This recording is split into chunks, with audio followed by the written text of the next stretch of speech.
ನನ್ನ ಕೊಲೀಗ ಪ್ರಶಾಂತ್ ನಾತು ಹಾಗೂ political bureau chief ಆನಂದ ಬೈದನ ಮನೆ ನೇರ ಸಂಪರ್ಕದಲ್ಲಿದ್ದಾರೆ. ಆನಂದ ಬೈದನ ಮನೆ ಸುವರ್ಣಸೌಧದಿಂದಲೇ. ಪ್ರಶಾಂತ್, ಇವತ್ತಿನ CLP ಇಂಟ್ರೆಸ್ಟಿಂಗ್ ಆಗಿರುತ್ತೆ ಅಂತ ನನ್ನ ಲೆಕ್ಕಾಚಾರ.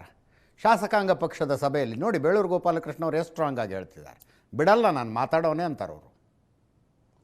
ಅಜಿತ್, ಡಾಕ್ಟರ್ ಯತೀಂದ್ರ ಅವರ ನಿನ್ನೆಯ ಹೇಳಿಕೆಯ ನಂತರ ಪರಿಸ್ಥಿತಿ ಏನು ಹೈಕಮಾಂಡ್ ಅಂದ್ಕೊಂಡಿತ್ತು ಅದರ ತಿರುಮುರು ಆಗ್ತಿದೆ ಅಂತಕ್ಕಂಥದ್ದು ಅನ್ನಿಸ್ತಾ ಇದೆ. ಹೈಕಮಾಂಡ್ಗೆ ಅನಿಸಿತ್ತು, ನೋಡಿ ಸದ್ಯ ಯಾವುದೇ ರೀತಿಯ ಮಾತುಕತೆ ಬೇಕಿಲ್ಲ, ಜೊತೆಗೆ ಅಧಿವೇಶನ ಕೂಡ ಸರಾಗವಾಗಿ, ಸುಗಮವಾಗಿ, ಸುಲಲಿತವಾಗಿ ನಡಿಬೇಕು. ಅದು ನಡಿಬೇಕಾದ್ರೆ ವಿಪಕ್ಷಗಳ ಮೇಲೆ ಮುಗಿಬೀಳಬೇಕೇ ಹೊರತು ಇಂಟರ್ನಲ್ ಬಿಕರಿಂಗ್ ಇರಬಾರ್ದು ಅಂತಕ್ಕಂಥದ್ದು ಹೈಕಮಾಂಡ್ ಮನಸ್ಸಿನಲ್ಲಿತ್ತು. ಎಸ್, ಆ ಕಾರಣದಿಂದ ವೇಣುಗೋಪಾಲ್ ಮುಖ್ಯಮಂತ್ರಿ ಮತ್ತು ಉಪಮುಖ್ಯಮಂತ್ರಿಗಳಿಗೆ ದೂರವಾಣಿ ಕರೆ ಮಾಡಿ, ನೀವು ಪರಸ್ಪರ ಕುಳಿತುಕೊಂಡು ಚರ್ಚೆ ಮಾಡಿ, ಈಗಲೇ ದಿಲ್ಲಿಗೆ ಬರುವಂಥ ಅವಶ್ಯಕತೆ ಇಲ್ಲ, ಅಧಿವೇಶನವನ್ನು ಮೊದಲು ಮುಗಿಸಿ ನಂತರ ನಾವು ಈ ವಿಷಯದ ಬಗ್ಗೆ ಚರ್ಚೆ ಮಾಡೋಣ ಅಂತಕ್ಕಂಥದ್ದನ್ನು ವೇಣುಗೋಪಾಲ್ ಹೇಳಿದರು. ಅದನ್ನು ಮುಖ್ಯಮಂತ್ರಿಗಳು ಉಪಮುಖ್ಯಮಂತ್ರಿಗಳು ಕೂಡ ಒಪ್ಕೊಂಡ್ರು. ಒಂದು ಸಲ ಬ್ರೇಕ್ಫಾಸ್ಟ್ ಮಾಡಿದರೆ 2 ಸಲ ಬ್ರೇಕ್ಫಾಸ್ಟ್ ಮಾಡಿದರು. ಆದರೆ ಬ್ರೇಕ್ಫಾಸ್ಟ್ನ ನಂತರ ಏಕಾಏಕಿ ನನಗಂದರೆ ಆಶ್ಚರ್ಯ ಅನಿಸಿದ್ದು, ಸರಿ ಯಾರೋ ಭೈರತಿ ಸುರೇಶ್ ಹೇಳಿಕೆ ಕೊಟ್ಟರು, ಅಥವಾ KN ರಾಜಣ್ಣ ಹೇಳಿಕೆ ಕೊಟ್ಟರು, DK ಶಿವಕುಮಾರ್ ಬಣದಿಂದ ಶಿವಗಂಗಾ ಅವರು ಹೇಳಿಕೆ ಕೊಟ್ಟರು, ಆ ವಿಚಾರ ಬೇರೆ. ಆದರೆ ಏಕಾಏಕಿ ಮುಖ್ಯಮಂತ್ರಿಗಳ ಪುತ್ರ ಅಧಿವೇಶನ ಶುರು ಆಗುವುದಕ್ಕಿಂತ ಮುಂಚೆ ಬೆಳಗಾವಿಯಲ್ಲಿ ಒಂದೊಂದೇ ಮಾಧ್ಯಮಗಳನ್ನು ಕರೆದು ಪ್ರತ್ಯೇಕ ಸಂದರ್ಶನವನ್ನು ನೀಡಿ ಈ ಹೇಳಿಕೆಯನ್ನು ಕೊಟ್ಟಿದ್ದರ ರಾಜಕೀಯ ಉದ್ದೇಶ ಏನು? No, this is underlining factor. ಅದು ಒಂದೊಂದೇ ಮಾಧ್ಯಮಗಳನ್ನು ಕರೆದು ಅನ್ನುವಂಥದ್ದು. ಅದರ್ವೈಸ್ ಪತ್ರಕರ್ತರು ಪ್ರಶ್ನೆ ಕೇಳ್ತಾರೆ, ಏನಾರು ಒಂದು ಉತ್ತರ ಕೊಡ್ಬೇಕಲ್ಲ, ಕೊಟ್ಟಿರ್ತಾರೆ ಅನ್ನೋ ಹಂಗೆ ಆಗ್ತಿತ್ತು ಎಷ್ಟು ದಿವಸ. ಅಲ್ಲ, ಅದಕ್ಕೆ ಹೇಳಿದೆ ನಾನು. ಎಸ್, ಯಾಕೆ ಅಂದರೆ ಅದರ ಹಿಂದಿನ ರಾಜಕೀಯ ಉದ್ದೇಶ ಏನು? ಮುಖ್ಯಮಂತ್ರಿಗಳೇ ಆ ಹೇಳಿಕೆಯನ್ನು ಕೊಡಿಸಿದ್ರ, ಅಥವಾ ಮುಖ್ಯಮಂತ್ರಿಗಳ ಬನ ಯತೀಂದ್ರರನ್ನ ಮುಂದೆ ಮಾಡಿ ಈ ರೀತಿಯ ಏನೊಂದು ಸಿದ್ದರಾಮಯ್ಯ ವರ್ಸಸ್ DK ಶಿವಕುಮಾರ್ ಚಟುವಟಿಕೆಗಳು ನಡೆದಿವೆ, ಅದನ್ನು ಹೈಕಮಾಂಡ್ ಮಟ್ಟದಲ್ಲೂ ಕೂಡ ಅಧಿವೇಶನದ ಸಂದರ್ಭದಲ್ಲೂ ಕೂಡ ಅದಕ್ಕೊಂದು ಫ್ಲೇಮನ್ನು ಇಟ್ಟು ಹೈಕಮಾಂಡನ್ನು ಇನ್ನಷ್ಟು ಒಂದು ರೀತಿಯ ಮುಜುಗರಕ್ಕೆ ಅಥವಾ ಹೈಕಮಾಂಡ್ ಮೇಲೆ ಒತ್ತಡ ಹಾಕ್ತಕ್ಕಂಥ ಪ್ರಯತ್ನ ಮುಖ್ಯಮಂತ್ರಿಗಳು ಮಾಡ್ತಿದ್ದಾರಾ ಅನ್ನುವ ಪ್ರಶ್ನೆ ಸ್ವಾಭಾವಿಕವಾಗಿ ಉದ್ಭವಿಸುತ್ತೆ. ಯಾಕಂದರೆ ಮುಖ್ಯಮಂತ್ರಿಗಳ ಪುತ್ರ ಬಿಟ್ಟು ಬೇರೆ ಯಾರೂ ಹೇಳಿಕೆ ನೀಡಿದ್ರೂ ಕೂಡ ಇದೊಂದು ಸಾಮಾನ್ಯ ಹೇಳಿಕೆ ಅನ್ನಿಸ್ಕೊಳ್ತಾ ಇತ್ತು. ಏಕಾಏಕಿ ಡಾಕ್ಟರ್ ಯತೀಂದ್ರ ನೀಡಿರ್ತಕ್ಕಂಥ ಹೇಳಿಕೆ, ಯಾಕಂದರೆ 2 ಹೇಳಿಕೆಗಳು ನೋಡಿ ನೀವು.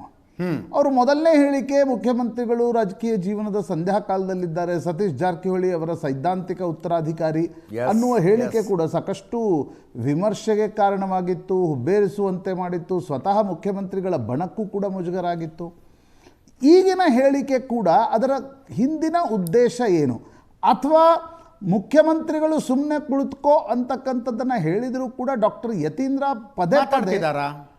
ಪದೇ ಪದೇ ಮಾಧ್ಯಮಗಳ ಮುಂದೆ ಬಂದು ಒಂದು ವೇಳೆ ಜನವರಿಯಲ್ಲೋ ಫೆಬ್ರವರಿಯಲ್ಲೋ ಮಾರ್ಚ್ನಲ್ಲೋ ಏನಾದರೂ ಆದರೆ ನಾನು ಇಲ್ಲಿದ್ದೀನಿ, ನನಗೂ ಒಂದು ರೀತಿಯಾಗಿರ್ತಕ್ಕಂಥ ಪದವಿ ಬೇಕು. ಹಿಂದೆ ಮಲ್ಲಿಕಾರ್ಜುನ್ ಖರ್ಗೆ ಅವರನ್ನ ದಿಲ್ಲಿಗೆ ಕಳಿಸಿದಾಗ ಹೈಕಮಾಂಡ್ ಪ್ರಿಯಾಂಕ್ ಖರ್ಗೆ ಅವರನ್ನು ಮಂತ್ರಿ ಮಾಡಿತು. ಸ್ವತಃ ಸಿದ್ದರಾಮಯ್ಯನವರು 2015-16 ಸಂಪುಟ ಪುನಾರಚನೆಯಲ್ಲಿ ಪ್ರಿಯಾಂಕ್ ಖರ್ಗೆ ಅವರನ್ನು ಮಂತ್ರಿ ಮಾಡಿದ್ದು ಮಲ್ಲಿಕಾರ್ಜುನ್ ಖರ್ಗೆ ಅವರನ್ನು ಒಂದು ರೀತಿ ಪೊಲಿಟಿಕಲಿ ಗುಡ್ ಹ್ಯೂಮರ್ನಲ್ಲಿ ಇಡಲಿಕ್ಕೆ. ಅದೇ ರೀತಿಯ ಪ್ರಯತ್ನ ಈಗ ಡಾಕ್ಟರ್ ಯತೀಂದ್ರರ ಹೆಸರನ್ನು ಏಕಾಏಕಿ ನಾಯಕತ್ವ ಬದಲಾವಣೆಯ ಸಂದರ್ಭದಲ್ಲಿ ಮುಂದೆ ತರಲಿಕ್ಕೆ ಸಾಧ್ಯ ಆಗೋಲ್ಲ ಅನ್ನುವ ಕಾರಣಕ್ಕೋಸ್ಕರ ಯತೀಂದ್ರರಿಗೆ ಈ ರೀತಿ ಹೇಳಿಕೆಯನ್ನು ಕೊಟ್ಟು ಒಂದು ರೀತಿ ಸಾರ್ವಜನಿಕವಾಗಿ ಬಿಂಬಿಸಲಾಗ್ತಿದೆಯಾ? I am not surprised if somebody is doing that. ಯಾಕಂದರೆ ರಾಜಕಾರಣದಲ್ಲಿ ಎಲ್ಲವೂ ಕೂಡ ನಡೆಯುತ್ತೆ. ಹಾಗಾಗಿ ಇದೊಂದು ರೀತಿಯ ನನಗನ್ಸುತ್ತೆ ಅಜಿತ್, ನಿನ್ನೆಯಿಂದ ಡಾಕ್ಟರ್ ಯತೀಂದ್ರ ಕೊಟ್ಟಿರ್ತಕ್ಕಂಥ ಹೇಳಿಕೆಯ ಕಾರಣ ಏನು? ಸ್ವತಃ ಸಿದ್ದರಾಮಯ್ಯನವರು ಕೊಡಿಸಿದ್ರ, ಸಿದ್ದರಾಮಯ್ಯನವರ ಬಣ ಅದನ್ನು ಕೊಡಿಸ್ತಾ, ಅಥವಾ ಡಾಕ್ಟರ್ ಯತೀಂದ್ರರೇ ಮುಂದೆ ಬಂದು ಈ ಹೇಳಿಕೆಯನ್ನು ಕೊಟ್ಟು ನಾನು ಇದ್ದೀನಿ ಅಂತಕ್ಕಂಥದ್ದನ್ನು ತೋರಿಸುವ ಪ್ರಯತ್ನ ಮಾಡ್ತಾ ಇದ್ದಾರೆ? ಯಾಕಂದರೆ ಇಡೀ ಚರ್ಚೆಯಲ್ಲಿ ಡಾಕ್ಟರ್ ಯತೀಂದ್ರ ಎಲ್ಲೂ ಇರಲಿಲ್ಲ. ಹೌದು. ಈಗ ಏಕಾಏಕಿ DK ಶಿವಕುಮಾರ್ ಬಣ ಡಾಕ್ಟರ್ ಯತೀಂದ್ರರ ಮೇಲೆ ಮುಗಿ ಬೀಳ್ತಾ ಇದೆ. ಕೆಲವೊಮ್ಮೆ ಇದು ಲೀಡರ್ಶಿಪ್ ಅನ್ನು ಕೂಡ ತಂದು ಕೊಡುತ್ತೆ ಅಜಿತ್. ಕೆಲವೊಮ್ಮೆ ರಾಜಕಾರಣದಲ್ಲಿ ಯಾವ ಲೀಡರ್ಶಿಪ್ ತಂದುಕೊಡ, any publicity is good publicity ಅಂತಾರೆ ಅನೇಕ ಬಾರಿ. ಆ ರೀತಿಯ ಪ್ರಯತ್ನ ಏನಾದರೂ ನಡೀತಾ ಇದೆಯಾ? We don't know. ಬಟ್ ನೀವು ಹೇಳದಂತೆ ಇವತ್ತಿನ ಶಾಸಕಾಂಗ ಪಕ್ಷದ ಸಭೆ ಅತ್ಯಂತ ಹೆಚ್ಚು ಕುತೂಹಲವನ್ನು ಕೆರಳಿಸುತ್ತೆ. Yes. ಒಂದು ಸಣ್ಣ ಕಿಡಿ ಬೆಂಕಿಯಾಗಿ ಕೂಡ ಮಾರ್ಪಡಬಲ್ಲದು. ಹಾಗಾಗಿ ಶಾಸಕಾಂಗ ಪಕ್ಷದ ಸಭೆಗೆ ಮುಖ್ಯಮಂತ್ರಿ ಮತ್ತು ಉಪಮುಖ್ಯಮಂತ್ರಿ ಬಣ ಯಾವ ತಯಾರಿಯಿಂದ ಬರುತ್ತೆ, ಯಾರ್ಯಾರು ಏನೇನು ಮಾತಾಡಬೇಕು ಅಂತಕ್ಕಂಥ ಸ್ಕ್ರಿಪ್ಟ್ ಒಡನೆ ಬರ್ತಾರಾ, ಅಥವಾ ನೋಡೋಣ ಅವ್ರು ಮಾತಾಡಿದರೆ ನಾವು ಮಾತಾಡೋಣ ಅಂತ ಬರ್ತಾರಾ, ಇದರ ಬಗ್ಗೆ ಅತಿ ಹೆಚ್ಚು ಕುತೂಹಲ ನನಗಿದೆ. ಎಸ್ ಆನಂದ್, ಒಬ್ಬ ಬೇಳೂರು ಗೋಪಾಲಕೃಷ್ಣ ಮಾತ್ರ ಹೇಳ್ತಾ ಇದ್ದಾರೆ ಸುಮ್ಮನಿರೋನಲ್ಲ ನಾನು ಮಾತಾಡೋನೇ ಅಂತ. ಬೇಳೂರು ಗೋಪಾಲಕೃಷ್ಣ ಇಷ್ಟು ದಿನಗಳ ಕಾಲ ತಟಸ್ಥ ಬಣದಲ್ಲಿ ಗುರುತಿಸಿಕೊಂಡವರು. ಒಬ್ಬ ತಟಸ್ಥ ಶಾಸಕ ಹಿಂಗೆ ಹೇಳ್ತಾ ಇದ್ದಾರೆ ಅಂದರೆ ಸಿದ್ದರಾಮಯ್ಯನವರ ಜೊತೆಗೆ ತೊಡೆತಟ್ಟಿ ನಿಂತಿರುವವರು ಮತ್ತು ಡಿ ಕೆ ಶಿವಕುಮಾರ್ ಜೊತೆಗೆ ತೊಡೆತಟ್ಟಿ ನಿಂತಿರುವಂಥವರು ಸುಮ್ಮನಿರ್ತಾರ ಅವರು?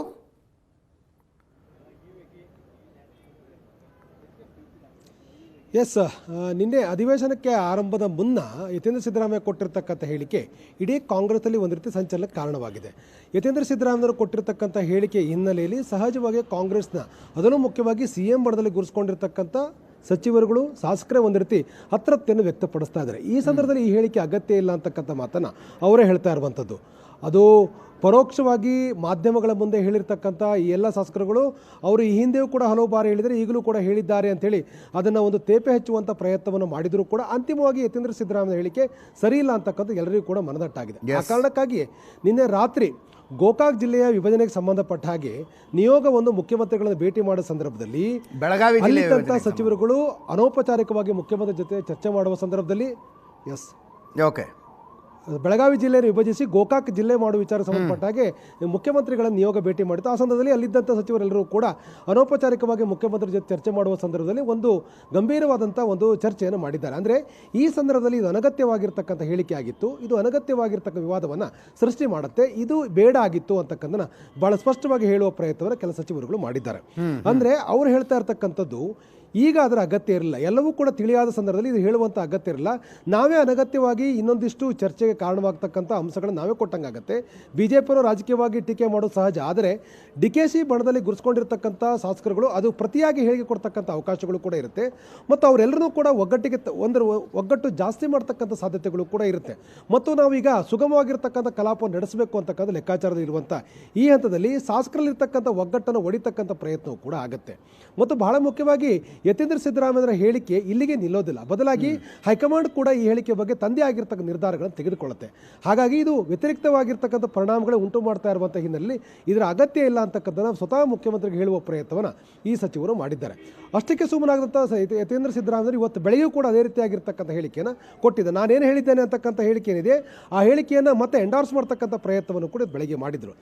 ಎರಡು ಕಡೆ ಮಾತಾಡಿದಂಥ ಯತೀಂದ್ರ ಸಿದ್ದರಾಮಯ್ಯರು ಅದನ್ನು ಎಂಡಾರ್ಸ್ ಮಾಡ್ತಕ್ಕಂಥ ಪ್ರಯತ್ನ ಮಾಡಿದರು. ಜೊತೆಗೆ ತಾವು ಹೇಳಿರ್ತಕ್ಕಂಥ ಹೇಳಿಕೆ ಸರಿ ಅಂತ ಹೇಳಿ ವಾದ ಮಾಡುವಂಥ ಪ್ರಯತ್ನವನ್ನು ಕೂಡ ಅವರು ಮಾಡಿದ್ದಾರೆ. ಇವೆಲ್ಲವನ್ನು ಕೂಡ ಗಮನಿಸ್ತಾ ಇದ್ದಾರೆ. ನಿಶ್ಚಿತವಾಗಿರ್ತಕ್ಕಂಥ ಉದ್ದೇಶ ಇಟ್ಕೊಂಡು ಯತೀಂದ್ರ ಸಿದ್ದರಾಮಯ್ಯ ಇದು ಹೇಳಿದ್ದಾರಾ ಅಂತಕ್ಕಂಥ ಸಹಜವಾದಂಥ ಒಂದು ಪ್ರಶ್ನೆಗಳು ಮೂಡುತ್ತೆ. ಈ ವಿಚಾರ ಕಾಂಗ್ರೆಸ್ ಶಾಸಕಾಂಗ ಪಕ್ಷ ಸಭೆಯಲ್ಲಿ ಇವತ್ತು ಬಹಳ ಗಂಭೀರವಾಗಿ ಚರ್ಚೆ ಆಗುತ್ತೆ. ನಾವು ಗಮನಿಸಿದಾಗೆ ಬೇಳೂರು ಗೋಪಾಲಕೃಷ್ಣ ಅಷ್ಟೇ ಅಲ್ಲ, ಬದಲಾಗಿ ಬಹಳಷ್ಟು ಜನ ಶಾಸಕರು ಇದನ್ನು ಚರ್ಚೆ ಮಾಡಿದರೆ ಸಚಿವರು ಕೂಡ ಈ ಬಗ್ಗೆ ಚರ್ಚೆ ಮಾಡಲಿಕ್ಕೆ ಮುಂದಾಗಿದ್ದಾರೆ ಅಂತಕ್ಕಂಥದ್ದು ಬಹಳ ಪ್ರಮುಖ. ಯಾಕಂದರೆ ಹೈಕಮಾಂಡ್ ಬಣದಲ್ಲಿ ಗುರುಸ್ಕೊಂಡಿರ್ತಕ್ಕಂಥ ಬಹುತೇಕ ಸಚಿವರುಗಳಿದ್ದಾರೆ, ಅವರೆಲ್ಲರೂ ಕೂಡ ಈ ರೀತಿಯಾಗಿರುವಂಥ ಅನಗತ್ಯ ಗೊಂದಲ, ಟೀಕೆ ಟಿಪ್ಪಣಿಗೆ ಕಾರಣವಾಗ್ತಕ್ಕಂಥ ಹೇಳಿಕೆಯ ಬಗ್ಗೆ ಚರ್ಚೆ ಮಾಡ್ತೇವೆ ಅಂತಕ್ಕಂಥದ್ದು ಬಹುತೇಕ ಎಲ್ಲ ವಿಧಾನಸಭೆ ಮುಗಸಾಲೆಯಲ್ಲಿ ಎಲ್ಲರೂ ಕೂಡ ಅನೌಪಚಾರಿಕವಾಗಿ ಹೇಳ್ತಾ ಇರ್ತಕ್ಕಂಥದ್ದು. ಇದನ್ನು ಗಮನಿಸ್ತಾ ಇದ್ದರೆ ಇವತ್ತು ಶಾಸಕಾಂಗ ಪಕ್ಷ ಸಭೆಯಲ್ಲಿ ಎಲ್ಲವನ್ನು ಕೇಳತಕ್ಕಂಥ ರೀತಿಯಲ್ಲಿ ಶಾಸಕರು ರೆಡಿ ಆಗಿದ್ದಾರೆ ಅನ್ನೋದು ಭಾಳ ಸ್ಪಷ್ಟ. ಒಂದು ಕಡೆ ಬ್ರೇಕ್ಫಾಸ್ಟ್ ಮೀಟಿಂಗ್, ದೆಹಲಿ ಯಾತ್ರೆ, ಟ್ವೀಟ್ ವಾರ್ ಇವೆಲ್ಲವೂ ಕೂಡ ನಡೆದಿತ್ತು. ಅದರ ಬೆನ್ನಲ್ಲೇ ಈ ರೀತಿಯಾಗಿರುವಂಥ ಬಹಿರಂಗ ಹೇಳಿಕೆಯನ್ನು CM ಅವರ ಪುತ್ರ ನೀಡ್ತಾ ಇರ್ತಕ್ಕಂಥದ್ದು ಬೇರೆ ರೀತಿಯಾಗಿ ಸಂದೇಶಗಳನ್ನು ಕೊಡುತ್ತೆ. ಆ ಕಾರಣ ಎಲ್ಲವನ್ನೂ ಕೂಡ ನಾವು ಸಚಿವರುಗಳು ಶಾಸಕರು ಆನಂದ್, ಈ ಸಾಧ್ಯತೆಗಳು ಉಂಟಾ? ಅಂದರೆ ಈಗ ನೋಡಿ, ಮುಖ್ಯಮಂತ್ರಿಗಳ ಪುತ್ರ ಒಂದು ಹೇಳಿಕೆಯನ್ನು ಕೊಟ್ಟರು, ಜಮೀರ್ ಒಂದು ಹೇಳಿಕೆಯನ್ನು ಕೊಟ್ಟರು, ಈ ಹೇಳಿಕೆ ಶಾಸಕಾಂಗ ಪಕ್ಷದ ಸಭೆಯಲ್ಲಿ ಪ್ರಸ್ತಾಪವಾಗುತ್ತೆ. ಕ್ಲಿಯರ್ ಆಗಿ ಎರಡು ಬಣಗಳು ಇಬ್ಬಾಗವಾದಂತೆ ಶಾಸಕಾಂಗ ಪಕ್ಷದ ಸಭೆಯಲ್ಲಿ ಆದರೆ ಹೈಕಮಾಂಡ್ ಜನವರಿಯಲ್ಲೂ ಕೂಡ ಈ ಸಭೆ ಕರೀಲಿಕ್ಕೆ ಹಿಂಜರಿಕೆ ಆಗಬಹುದು ಅಂತಕ್ಕಂಥದ್ದು ಕೂಡ ಒಂದು ಸ್ಟ್ರಾಟಜಿ ಉಂಟಾ? ಅಂದರೆ ಈಗ ನೀವು ಹೇಳಿಕೆಯನ್ನು ಮುಖ್ಯಮಂತ್ರಿಗಳ ಬಣ ಕೊಟ್ಟೇ ಇಲ್ಲ ಅಂತ ಅಂದ್ಕೊಳ್ಳಿ, ಆಗ ಮುಖ್ಯಮಂತ್ರಿಗಳ ಬಣ ಏನನ್ನೂ ಮಾಡ್ತಾ ಇಲ್ಲ ಅಂತ ನಿಧಾನವಾಗಿ DK ಶಿವಕುಮಾರ್ ಬಣದ ಅಪ್ಪರ್ ಹ್ಯಾಂಡ್ ಆಗತ್ತೆ. ಶಾಸಕಾಂಗ ಪಕ್ಷದ ಸಭೆಯಲ್ಲಿ ಒಂದು ವೇಳೆ ಈ ವಿಷಯ ಚರ್ಚೆಗೆ ಬಂದರೆ ಸಿದ್ದರಾಮಯ್ಯನವರ ಬಣದವರು ಬೇಕಂತಲೇ ಎದ್ದು ನಿಂತು ಮಾತಾಡ್ತಾರೆ, DK ಶಿವಕುಮಾರ್ ಬಣದವರು ಎದ್ದು ನಿಂತು ಮಾತಾಡ್ತಾರೆ. ಆಗ ಈ ವಿಷಯವನ್ನು ಪ್ರಸ್ತಾಪಿಸಿ ಬಗೆಹರಿಸಲಿಕ್ಕೆ ಹೈಕಮಾಂಡ್ಗೆ ಸಾಧ್ಯನೇ ಆಗಲಿಕ್ಕಿಲ್ಲ. ಇಫ್ ಎಟ್ ಆಲ್ 70 ಆಯಿತು ಅಂತ ಅಂದ್ಕೊಳ್ಳಿ, ಒಂದು ಹಾಗೆ ಹೈಪೋಥೆಟಿಕಲ್ ಕೇಳ್ತೀನಿ, 70 ಶಾಸಕರು ಒಂದೊಂದು ಕಡೆ ನಿಂತ್ಕೊಂಡ್ರಿ ಅಂದರೆ ನಾಯಕತ್ವ ಬದಲಾವಣೆಯ ಒಂದು ನಿರ್ಣಯವನ್ನು ಹೈಕಮಾಂಡ್ ತೆಗೆದುಕೊಳ್ಳಿಕ್ಕೆ ಸಾಧ್ಯ ಆಗತ್ತಾ? ಒಂದು ವೇಳೆ ಇದು ಶಾಸಕಾಂಗ ಪಕ್ಷದ ಸಭೆಯಲ್ಲಿ ಕಿಡಿ ಹೊತ್ಕೊಂಡು ಬೆಂಕಿ ಹತ್ಕೊಳ್ಳೋ ಪರಿಸ್ಥಿತಿ ಬಂದರೆ ಅದು ಏನಾದರೂ ಸ್ಟ್ರಾಟಜಿ ಉಂಟಾ ಅಂತ ನನ್ನ ಪ್ರಶ್ನೆ ಅಷ್ಟೇ. ಎಸ್, ಈ ಸಾಧ್ಯತೆಗಳು ಕೂಡ ಅಲ್ಲಗಳಿವಂತಿಲ್ಲ. ಯಾಕೆಂತಂದರೆ ಇದೆಲ್ಲವೂ ಕೂಡ ಆಗ್ಬೋದು, ರಾಜಕಾರಣದ ಎಲ್ಲವೂ ಕೂಡ ಆಗುತ್ತೆ, ಇದು ಕೂಡ ಒಂದು ಸಾಧ್ಯತೆ. ಯಾಕೆಂದರೆ ಈಗ ನಾವು ಗಮನಿಸಬೇಕು, ಯತೀಂದ್ರ ಸಿದ್ದರಾಮಯ್ಯರ ಅಷ್ಟೇ ಅಲ್ಲ, ಬದಲಾಗಿ ಇವರು ಬಣದಲ್ಲಿರ್ತಕ್ಕಂಥಲ್ಲರೂ ಕೂಡ ಯತೀಂದ್ರ ಸಿದ್ದರಾಮಯ್ಯರ ಹೇಳಿಕೆಯನ್ನು ಇದು ಸರಿಯಲ್ಲ ಅಂತಕ್ಕಂಥ ಹೇಳ್ತಾ ಇದ್ದಾರೆ. ಅಂದರೆ ಇದು ಎಲ್ಲರ ಅಭಿಪ್ರಾಯ ಅಲ್ಲ ಅಂತಕ್ಕಂಥ ರೀತಿಯ ಚರ್ಚೆಗಳು ಕೂಡ ಇದೆ. ಒಂದೊಮ್ಮೇನಾದರೂ ಕೂಡ ಈ ರೀತಿಯಾದ ಸ್ಟ್ರಾಟಜಿಗಳು ಇದ್ದಿದ್ದೇ ಆಗಿದ್ದರೆ, ಈಗ ಸಹಜವಾಗಿ ಬಸವರಾಜ ರಾಯರೆಡ್ಡಿ ಇರ್ಬೋದು, ಜಮೀರ್ ಅಹಮದ್ ಇರ್ಬೋದು, ಇವರೆಲ್ಲರೂ ಕೂಡ ಕೊಡ್ತಾ ಇರ್ತಕ್ಕಂಥ ಹೇಳಿಕೆ ಎಲ್ಲವೂ ಕೂಡ ಹೈಕಮಾಂಡ್ ತೀರ್ಮಾನ ಮಾಡುತ್ತೆ ಅಂತಕ್ಕಂಥ ಹೇಳ್ತಾರೆ. ಆದರೆ ಅನೌಪಚಾರಿಕವಾಗಿ ಅವರು ಮಾತಾಡುವ ಸಂದರ್ಭದಲ್ಲಿ ಈ ಹೇಳಿಕೆ ಸರಿಯಲ್ಲ ಅಂತಕ್ಕಂಥ ರೀತಿಯಲ್ಲಿ ಅವರು ಕೂಡ ಮಾತಾಡ್ತಿದ್ದಾರೆ. ಅಂದರೆ ಇದು CM ಬಣದ ಒಟ್ಟಾರೆ ಅಭಿಪ್ರಾಯ ಅನ್ನೋದ್ರ ಬಗ್ಗೆನೂ ಕೂಡ ಇನ್ನೂ ಕ್ಲಾರಿಟಿ ಸಿಗ್ತಾ ಇಲ್ಲ. ಆದರೆ ಒಂದಂತೂ ಸ್ಪಷ್ಟ ಆಗಿದೆ, ಈ ಹೇಳಿಕೆಯಿಂದಾಗಿ DKC ಬಣದಲ್ಲಿ ಗುರುಸ್ಕೊಂಡಿರ್ತಕ್ಕಂಥ ಶಾಸಕರೆಲ್ಲರೂ ಕೂಡ ಒಗ್ಗಟ್ಟಾಗಲಿಕ್ಕೆ ಒಂದು ಅವಕಾಶ ಕೊಟ್ಟಂತಾಗುತ್ತೆ. ಎಷ್ಟು ಸರಿ ಅಂಥೇಳಿ ಮಾಧ್ಯಮಗಳನ್ನೇ ಅವರು ಪ್ರಶ್ನೆ ಮಾಡ್ತಾ ಇದ್ದಾರೆ. ಯಾಕೆಂದರೆ ಆ್ಯಸ್ ಎ ಮುಖ್ಯಮಂತ್ರಿ ಮಗ ಈ ರೀತಿ ಹೇಳಿದರೆ ಎಷ್ಟು ಸರಿ ಅಂತಕ್ಕಂಥ ಪ್ರಶ್ನೆಯನ್ನು ಅವರು ಮಾಧ್ಯಮಗಳಿಗೆ ಕೇಳ್ತಾ ಇದ್ದಾರೆ. ಹಾಗಾಗಿ ಅವರ ಭಾವನೆ ಇರ್ತಕ್ಕಂಥ DKC ಬಣದ ಗುರುಸ್ಕೊಂಡಿರ್ತಕ್ಕ ಶಾಸಕರ ಭಾವನೆ ಏನಂತಂದರೆ, ನಾವೆಲ್ಲ ಒಂದಾಗಿರಬೇಕು ಅಂತಕ್ಕಂಥದ್ದನ್ನು ಇನ್ನಷ್ಟು ಗಟ್ಟಿಗೊಳಿಸ್ತಕ್ಕಂಥ ರೀತಿಯ ಒಂದು ವಾತಾವರಣ ಸೃಷ್ಟಿ ಆಗ್ತಾ ಇದೆ ಅಂತಕ್ಕಂಥ ಅವರ ಮನವರಿಕೆ ಆಗ್ತಾ ಇದೆ. ಆ ಕಾರಣಕ್ಕಾಗಿ ಇದು ಸಹಜವಾಗಿ ಹೇಳದೇ ಇದ್ರೂ ಕೂಡ ಎರಡು ಪ್ರತ್ಯೇಕವಾಗಿರ್ತಕ್ಕಂಥ ಬಣಗಳು ಈಗಾಗಲೇ ನಿರ್ಮಾಣ ಆಗಿಬಿಟ್ಟಿದ್ದಾವೆ. ಕೆಲವರು ಪರಿಸ್ಥಿತಿ ನೋಡಿಕೊಂಡು ಯಾವ ಕಡೆ ನಿಲ್ಲಬೇಕು ಅಂತಕ್ಕಂಥ ಚರ್ಚೆ ಮಾಡ್ತಾ ಇದ್ದಾರೆ, ಕೆಲವರು ಚುನಾವಣೆ ದೃಷ್ಟಿಯಲ್ಲಿ ಇಟ್ಕೊಂಡು ಯೋಚನೆ ಮಾಡ್ತಾರೆ, ಕೆಲವರು ಹೈಕಮಾಂಡ್ ದೃಷ್ಟಿಯಲ್ಲಿ ಇಟ್ಕೊಂಡು ಯೋಚನೆ ಮಾಡ್ತಾ ಇದ್ದಾರೆ. ಹಾಗಾಗಿ ಈಗ ಸದನದ ಒಳಗಡೆ ಸರ್ಕಾರವನ್ನು ಪಕ್ಷವನ್ನು ಡಿಫೆಂಡ್ ಮಾಡ್ತಾ ಇರ್ತಕ್ಕಂಥ ಈ ಶಾಸಕರಿದ್ದಾರೆ, ಇವರಲ್ಲಿ ನಿಶ್ಚಯವಾಗಿ ಈಗಾಗಲೇ ಅವರಲ್ಲಿ ಕೆಲವು ತೀರ್ಮಾನಗಳಿದೆ.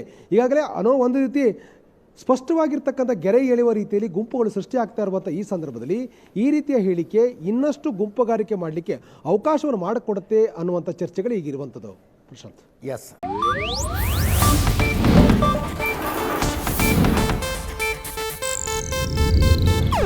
ಇದು ಏಷ್ಯಾನೆಟ್ ನ್ಯೂಸ್ ನೆಟ್ವರ್ಕ್ ಪ್ರಸ್ತುತಿ.